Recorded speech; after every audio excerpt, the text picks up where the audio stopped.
샬롬, 류 선생의 구속사 천국열차 유도선 목사님의 신구약 성경 파노라마를 낭독하는 시간입니다. 지금은 골로새서 파노라마 3장 1절에서 17절까지입니다. 그리스도인의 삶의 원리. 요절은 1절. 그러므로 너희가 그리스도와 함께 다시 살리심을 받았으면 위의 것을 찾으라. 거기는 그리스도께서 하나님 우편에 앉아 계시느니라.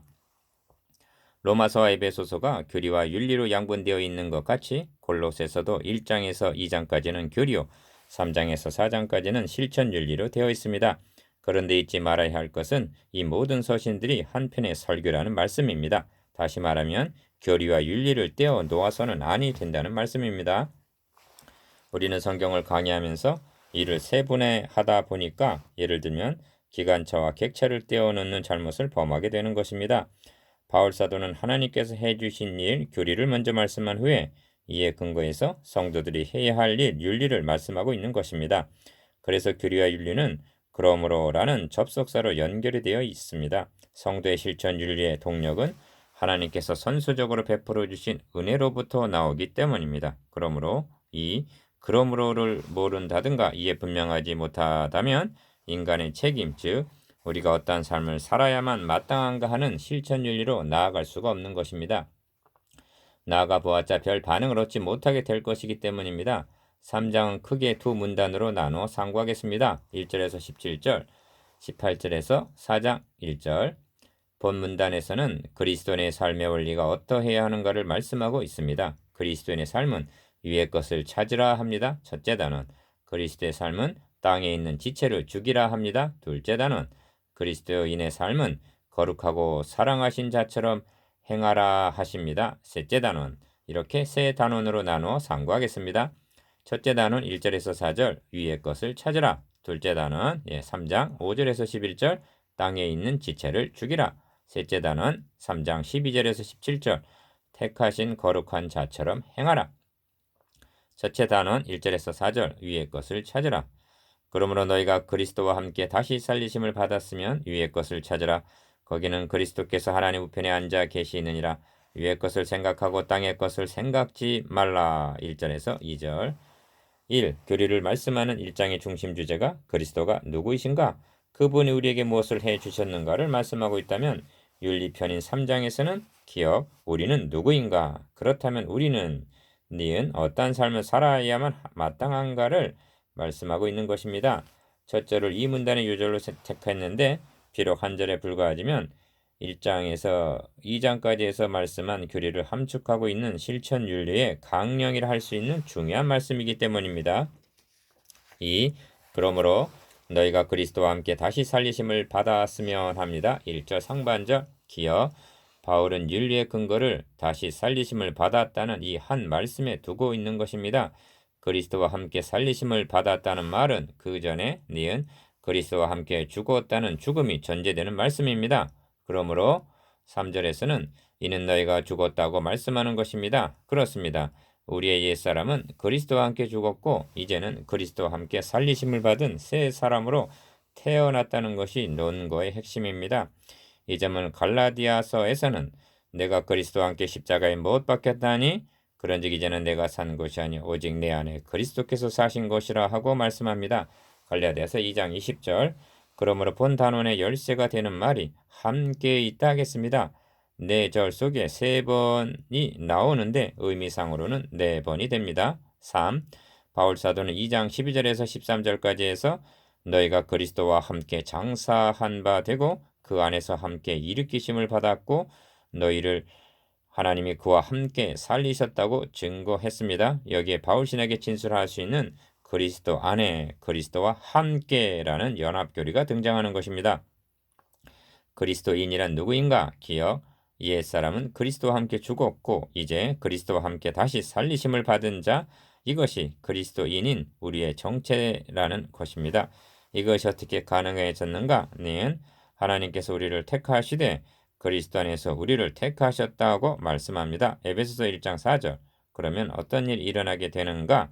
예수 그리스도께서 십자가에 못 박히셨을 때 그 안에서 택함 받은 우리도 함께 십자가에 못 박히고 함께 죽고 함께 장사되었다가 또한 그와 함께 살아났다는 로마서 6장 4절에서 8절 그런 논리가 성립이 되는 것입니다. 그뿐만이 아니라 그리스도 예수 안에서 함께 하늘에 앉히시니 하는 에베소서 2장 6절 놀라운 말씀을 듣게 되는 것입니다.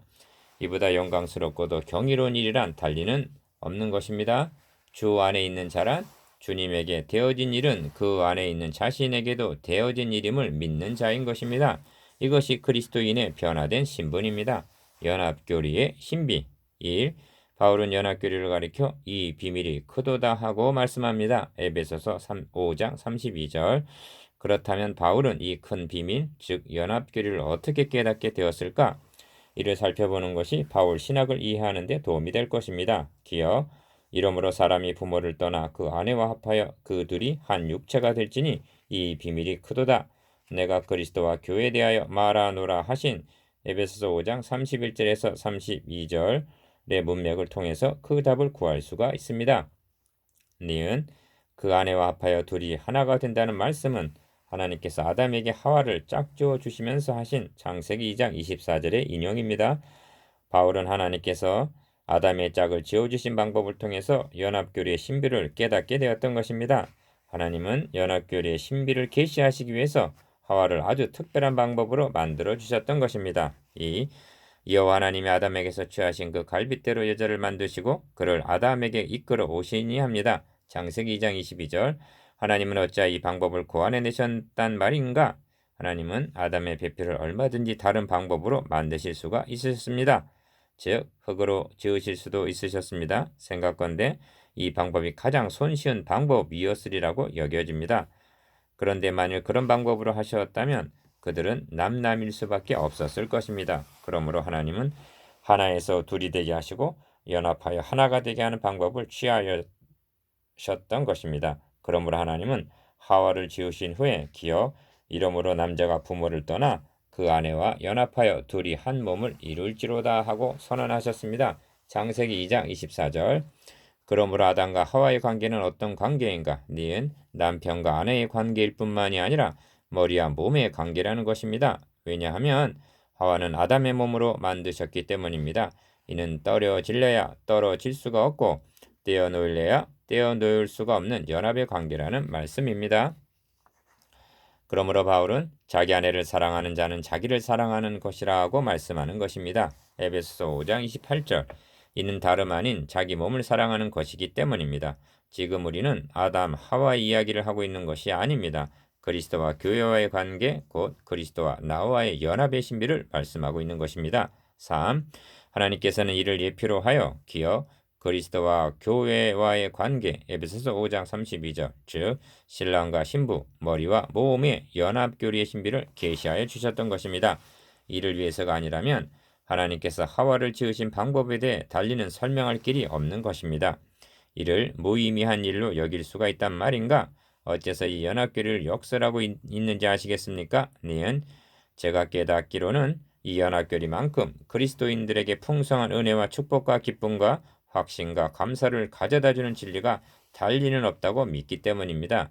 이는 가히 사람이 이룰 수 없는 영광스러움과 달리 다할 수 없는 복스러움을 가져다주는 신비 중에 가장 큰 신비인 것입니다. 왜냐하면 이 연합교리는 그리스도의 죽으심이 나의 죽음이 되고 주님 부활 내 부활, 주님 승천 내 승천, 주님 영광 내 영광이 되기 때문입니다. 성경은 우리가 벌써 그리스도 예수 안에서 함께 하늘에 앉아 있다고 말씀하고 있습니다. 에베소서 2장 6절. 이보다 더 큰 신비와 영광이 무엇이 있겠습니까? 그러므로 이 신비가 받아들여지고 믿어진다면 참으로 복이 있는 자라 할 수가 있습니다. 이는 주님께서 말씀하신 바 바요나 시몬아 너가 복이 있도다. 이를 너에게 알게 하니는 혈육이 아니요 하늘에 계신 내 아버지시니라 하심이 마태복음 16장 17절 그에게도 이루어졌기 때문입니다. 4. 이 연합교리와 관련하여 중요한 요점이 있습니다. 그것은 기억, 여길지어다 라는 말씀입니다. 이 연합교리는 기사와 이적과 같은 방법으로 주어지는 것이 아닙니다. 그러므로 체험적으로 우리에게 일어나는 일이 아니라 여김으로 주어진다는 사실입니다. 이와 같이 너희도 너희 자신을 죄에 대하여는 죽은 자요 그리스도 예수 안에서 하나님을 대하여는 산 자로 여길지어다 하십니다. 로마서 6장 11절.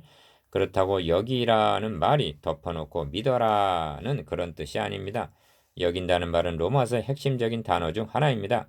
하나님은 일한 것도 없고 경건치 아니함에도 그의 믿음 하나를 보시고 의롭다고 여겨주셨다고 말씀합니다. 로마서 4장 4절에서 6절. 덮어놓고 그렇게 하신 것입니까? 아닙니다. 화목제물로 내어주신 자기 아들의 대속의 죽음에 근거하여 의롭다고 여겨주신 것입니다.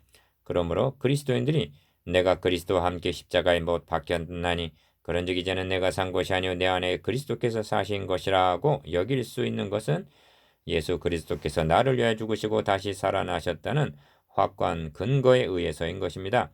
이처럼 우리 옛사람이 그리스도와 함께 죽고 그리스도와 함께 살리심을 받았으면 1절 상반절 위의 것을 찾으라. 1. 위의 것을 찾으라. 거기는 그리스도께서 하나님 우편에 앉아 계시느니라 합니다. 1절 하반절 인류의 근거를 한마디로 기어 그리스도와 함께 살리심을 받았으면에 두었다면 그리스도의 윤리의 원리를 한마디로 니은 위의 것을 찾으라 하고 말씀하는 것입니다. 그리스도인들의 삶의 원리가 이 한 말씀 속에 다 들어있다 해도 과언이 아닌 것입니다. 위의 것을 생각하고 땅의 것을 생각지 않기만 한다면 2절 그에게 더 바랄 것이 무엇이 남았겠습니까? 그리고 디귿 위의 것을 찾으라는 말씀은 한국교회에게 정신을 차리라고 머리를 강타하는 말씀이라 해도 과언이 아닐 것입니다. 이 위의 것을 찾으라는 말씀이 어느 말씀 사이에 들어있는가를 주목하시기를 바랍니다. 앞에는 기억 너희가 그리스도와 함께 다시 살리심을 받았으면이 있고 뒤에는 니은 거기는 그리스도께서 하나님 우편에 앉아 계시느니라 한 말씀 사이입니다. 그러므로 위의 것을 찾는 즉 먼저 그 나라와 그의 의를 구하는 삶을 살아가기 위해서는 이 두 말씀을 놓치지를 말아야만 하는 것입니다. 놓치지를 않을 뿐만이 아니라 적극적으로 이 말씀을 붙잡고 자주자주 묵상해야만 가능한 것입니다. 3. 이것이 2절에서 찾으라는 말 대신에 위의 것을 생각하고 땅의 것을 생각지 말라 하고 기억, 생각에 호소하고 있는 이유인 것입니다. 생각이 누구에 의하여 무엇에 지배를 받고 있느냐 이 점이 성화의 삶에는 승패를 좌우하게 된다는 말씀입니다. 성경은 말씀합니다. 육신을 좇는 자는 육신의 애를 영을 좇는 자는 영의 애를 생각하나니 육신의 생각은 사망이요 영의 생각은 생명과 평안이니라. 로마서 8장 5절에서 6절. 육신의 소욕에 의하여 땅의 것만을 생각한다면 그는 자신의 옛사람이 그리스도와 함께 죽었고 그리스도와 함께 다시 살리심을 받아왔다는 진리를 망각하고 있는 것입니다. 니은 위의 것을 생각하라 하는 것은 하나님께서 예수 그리스도 안에서 나를 위하여 해주신 일, 즉 1장에서 2장까지 해서 말씀한 바 교리를 시편의 표현대로 한다면 주야로 묵상하라는 말씀입니다. 시편 1편 2절 하나님 우편에 앉아 계시는 그리스도 1. 거기는 그리스도께서 하나님 우편에 앉아 계시느니라 합니다. 1절 하반절 이는 시편 110편의 반영인데 기억 구약 성경의 한 귀절을 신약 성경에서 가장 많이 인용하고 있는 말씀이 이 귀절입니다. 17번 이상이나 됩니다. 주님께서도 인용하신 말씀이요.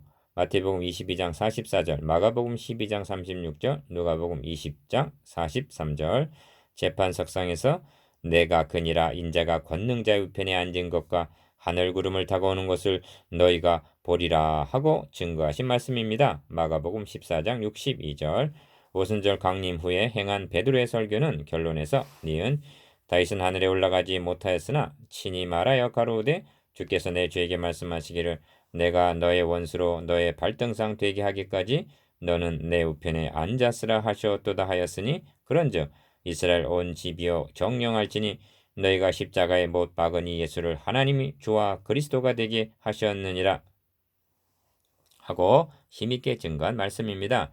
사도행전 2장 34절에서 36절 2. 그리스도께서 하나님 우편에 앉아 계신다는 것은 그의 제자들에게는 가장 큰 안위와 용기를 주는 말씀인 것입니다. 기억 죽으실 뿐 아니라 다시 살아나신 이는 그리스도 예수시니 이는 하나님 우편에 계신 자의 우리를 위하여 강구하시는 자신이라 합니다. 로마서 8장 34절 는 이제 한 말의 중요한 것은 이러한 대제사장이 우리에게 있는 것이라 그가 하늘에서 위엄의 보좌 우편에 앉으셨느니라 합니다. 히브리서 8장 1절 디귿 믿음의 주여 또 온전케 하시는 이인 예수를 바라보자 저는 그 앞에 있는 즐거움을 위하여 십자가를 참으사 부끄러움을 개의치 아니하시더니 하나님 보좌 우편에 앉으셨느니라 합니다. 히브리서 12장 2절 3. 반면 그리스도를 배척한 자들에게는 가장 두려운 말씀이 또한 이 말씀인 것입니다. 주님은 대제사장에게 내가 너에게 이르노니 이후에 인자가 권능의 우편에 앉은 것과 하늘 구름을 타고 오는 것을 너희가 보리라 하셨습니다. 마태복음 26장 64절. 이 말에 대제사장은 자기 옷을 찢었습니다. 베드로의 이 말에 백성들은 형제들아 우리가 어찌할꼬 하고 가슴을 두드렸습니다. 사도행전 2장 37절. 스데반 집사가 보라 하늘이 열리고 인자가 하나님 우편에 서신 것을 보노라 하자 사도행전 7장 56절 귀를 막고 이를 갈면서 돌로 쳐 죽였습니다. 4. 이렇게 말씀하고 있는 바울의 의중에는 같은 옥중 서신인 에베소서에서 말씀한 기억 너희도 그리스도 예선에서 함께 하늘에 앉힌 바 되었다는 에베소서 2장 6절 말씀을 하고 싶은 것입니다. 3절에서 말씀하고 있는 바 니은 너희 생명이 그리스도와 함께 하나님 안에 감추었음이니라는 3절 말씀은 표현은 달라도 의미는 같은 것입니다. 그리스도와 함께 다시 살리심을 받고 그리스도와 함께 하늘에 앉힌 바 된 신분이라면 위의 것을 찾으라 위의 것을 생각하고 땅의 것을 생각하지 말라 하심은 너무나 당연하다 하겠습니다. 그런데 오늘날 이 당연한 권면이 당연한 진리로 실행이 되고 있는가? 여기에 현대교회가 복음 진리에서 벗어나고 있는 괴리 현상이 나타나고 있다 하겠습니다. 5. 우리 생명이신 그리스도께서 나타나실 그때 너희도 그와 함께 영광 중에 나타나리라 하십니다. 4절. 이 말씀의 열쇠는 기억 나타나실 그때 나타나리라는 나타남에 있습니다. 현재는 우리의 생명이 하나님 안에 감추어 있는 상태입니다. 3절. 사랑하는 자들 우리가 지금은 하나님의 자녀라 장래 어떻게 될 것은 아직 나타나지 아니하였으나 그가 나타나심이 되면 우리가 그와 같을 줄 아는 것은 그에 계신 그대로 볼 것을 인함이니 합니다.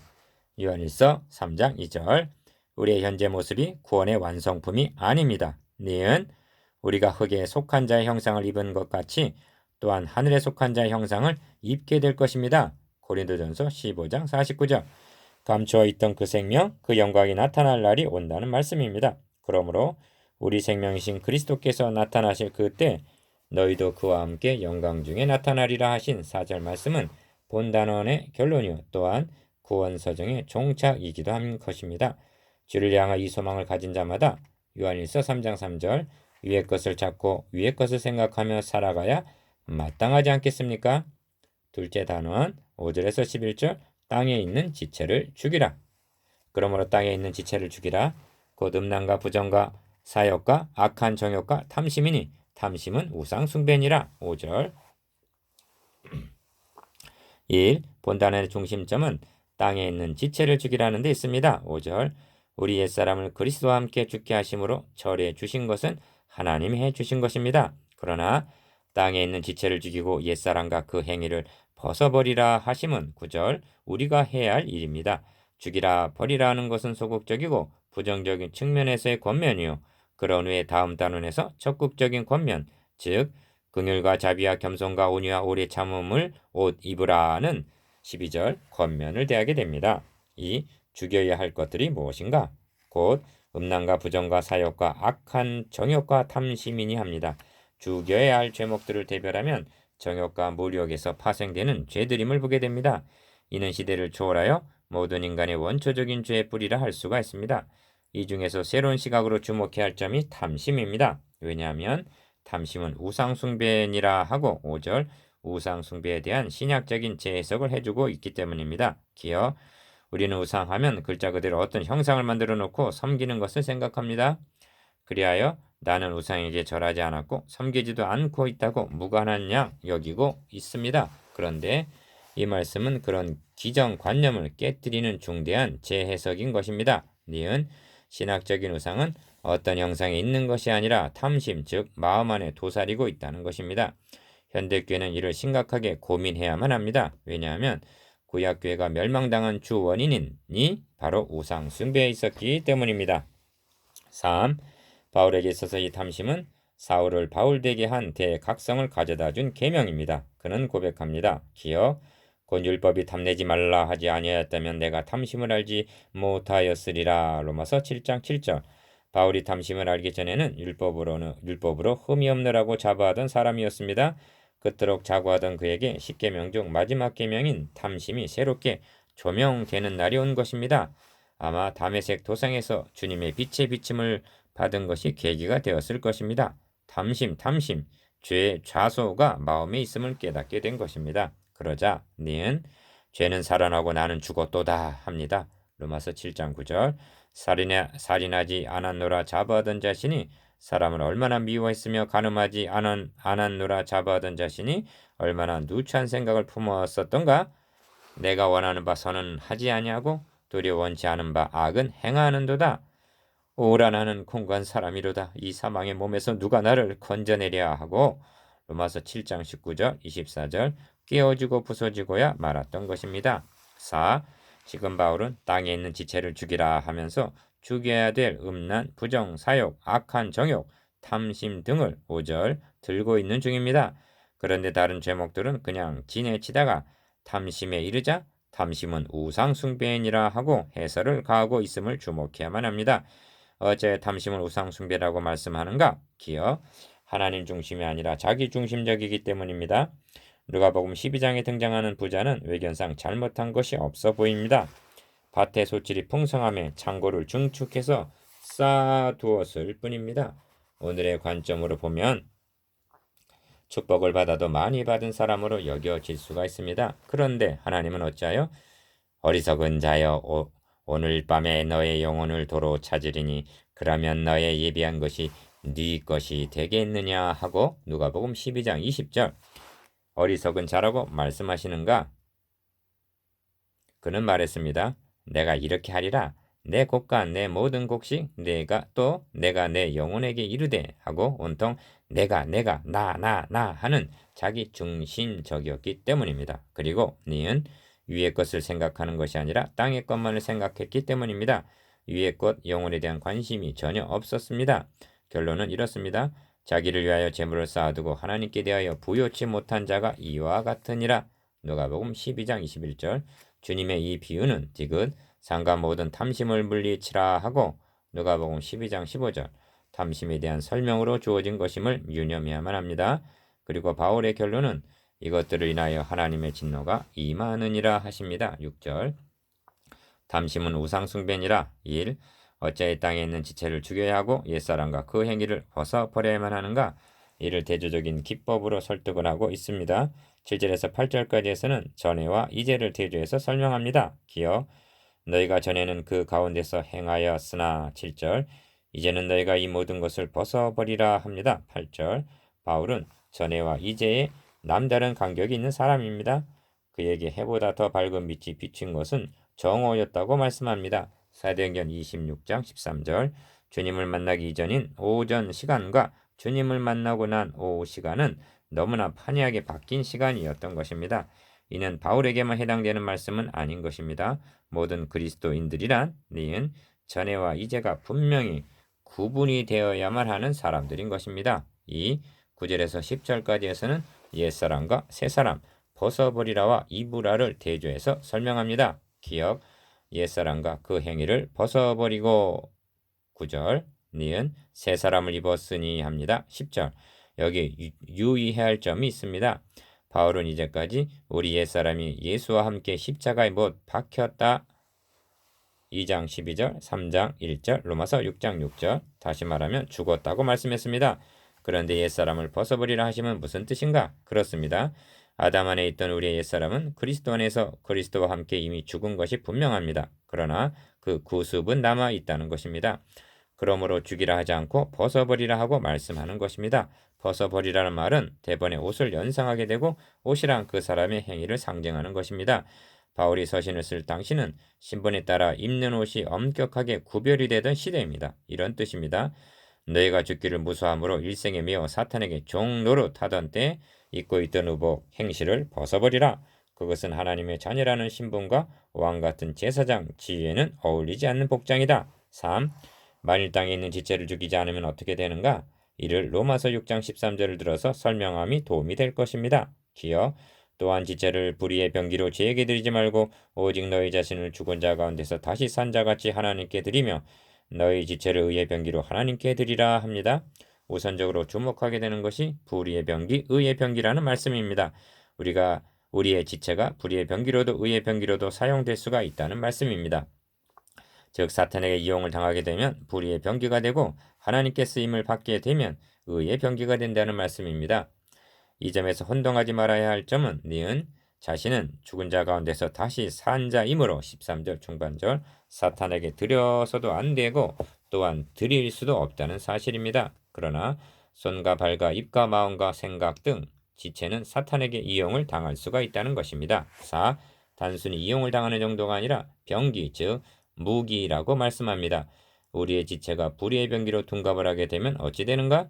하나님의 나라를 공격하고 파괴하는 사탄의 무기로 악용이 된다는 말씀입니다. 얼마나 가공할 만한 사실입니까? 그래서 죽이라 하는 것입니다. 5절. 그러므로 로마서 6장 6절에서는 죄의 몸을 멸하여라고 말씀합니다. 사도 바울 자신도 땅에 있는 지체가 머리를 들지 못하도록 내가 내 몸을 쳐 복종하게 하였다고 말씀합니다. 고린도전서 9장 27절. 의의 병기와 불의의 병기. 1. 그러면 어떻게 죽일 수가 있는가? 영으로서 몸의 행실을 죽이면 살리니 합니다. 로마서 8장 13절. 첫째는 성령을 힘, 입음으로만이 가능하다는 말씀입니다. 그렇다고 죽이는 일이 수동적으로 주어진다는 뜻이 아닙니다. 여기에는 훈련이 필요합니다. 소극적으로는 땅의 것을 생각하지 말아야 합니다. 땅의 것에 집착을 하면서 죽일 수는 없는 것입니다. 그리고 적극적으로는 위의 것, 즉 영의 일, 하나님이 해해 주신 일을 자주 묵상함으로 마음과 생각을 빼앗기지 않는 일입니다. 이것이 땅에 있는 지체를 죽이는 비결입니다. 그리고 이는 평생을 계속해야 할 싸움인 것입니다. 이 벗어버리라고만 말씀하지 않습니다. 새 사람을 입었으니 합니다. 10절 상반절. 그러면 새 사람은 누구를 닮은 모습이어야 하는가? 기억. 이는 자기를 창조하신 자의 형상을 조차 합니다. 10절 중반절. 자기를 창조하신 자의 형상이란 하나님의 형상입니다. 이 점을 에베소서에서는 그러므로 사랑을 입은 자녀같이 너희는 하나님을 본받는 자가 되라고 말씀합니다. 에베소서 5장 1절. 그리스도와 성도와의 관계를 부부에 비유함은 둘이 합하여 하나됨의 연합을 나타내기 위해서입니다. 그런데 하나님과 우리와의 관계를 아버지와 자녀와의 관계로 비유함은 닮음을 강조하기 위해서인 것입니다. 그러므로 니은 새 사람을 입은 자란 잃어버렸던 하나님의 형상을 회복해가는 자들이라는 것입니다. 왜 그래야만 합니까? 그렇지 아니하면 닮지 않음으로 인해서 아버지께 욕을 돌리게 되기 때문입니다. 3. 지식에까지 새롭게 하심을 받는 자니라 합니다. 10절 하반절. 반대로 기억. 지식에까지 새롭게 하심을 받지 못한 자는 어떠한 자들인가? 오늘까지 모세 오경을 읽을 때 수건이 오히려 그 마음을 덮어도다 한 이런 사람들입니다. 이들은 새 언약이라는 새로운 시대에 살고 있으면서도 지식은 옛 언약 시대에 머물러 있는 것입니다. 그러나 언제든지 주께로 돌아가면 그 수건이 벗어지리라 합니다. 고린도후서 3장 15절에서 16절. 의문이라는 수건이 벗어질 때 비로소 지식에까지 새롭게 하심을 받는 자가 되는 것입니다. 오늘날도 구약 성경을 유대 랍비들처럼 해석하는 사람들이 있습니다. 그래야 주님께서 친히 말씀하신 바 너희가 성경에서 영생을 얻는 줄 생각하고 성경 구약을 상고하거니와 이 성경이 곧 내게 대하여 증거하는 것이로다 하신 요한복음 5장 39절. 예수 그리스도를 증거하지를 못하고 있는 것입니다. 니은 어찌하여 지식에까지 새롭게 하심을 받는 자라고 지식을 말씀하고 있는가? 이단들이 자신들은 새로운 지식을 가진 자들이라고 미혹을 했기 때문입니다. 그리스도인들이야말로 새로운 지식, 즉 새 언약을 받는 자들인 것입니다. 4. 바울은 본 단어를 거기는 헬라인가 유대인이나 할레당과 무할레당이나 야인이나 스구디아인이나 종이나 자유인이 분별이 있을 수 없나니 하는 11절 상반절 말씀으로 마치고 있습니다. 즉 인종이나 신분이나 유무식이나 종교의식 등의 분별이 없다는 것입니다. 어디에 이런 것이 있다는 것입니까? 기억. 그리스도와 함께 살리심을 받은 1절. 거듭난 세 사람들의 공통체, 즉 교회는 일체 차별이 없다는 말씀입니다. 어찌 이렇게 말씀하고 있을까요? 이단의 특성 중 하나가 이간을 붙이고 자신들은 너희와 다르다는 식으로 유혹을 하고 있기 때문입니다. 그러나 니은 오직 그리스도는 만유시오 만유 안에 계시느니라 합니다. 11절 하반절. 그렇습니다. 하늘에 있는 것이나 땅에 있는 것이 다 그리스도 안에서 통일되는 날이 올 것입니다. 에베소서 1장 10절. 그러므로 이제부터 너희가 외인도 아니요 손도 아니요 오직 성도들과 동일한 시민이요 권속 가족이라 말씀합니다. 에베소서 2장 19절. 아무런 자비리 없는 동일한 특권을 누리게 되었다면 그 나라와 가문의 명예를 손상시키지 않도록 살아가야 할 동일한 책임이 뒤따르게 됨도 명심해야만 합니다.